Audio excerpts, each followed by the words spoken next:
F is for... Fish. You teach me, ah. Mel, you listen to your kuya.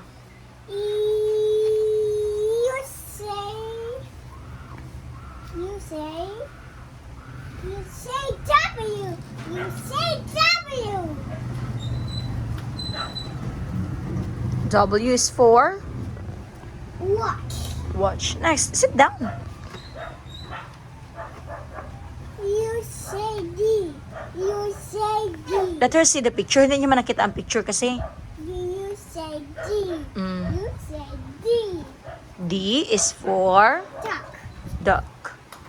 Duck. You say E. You say E. E. E is for... Elephant. Elephant. Mel, you listen to your brother. What are you doing? Listen kay kuya. You say uh-oh. It's alright. I will just get it for you.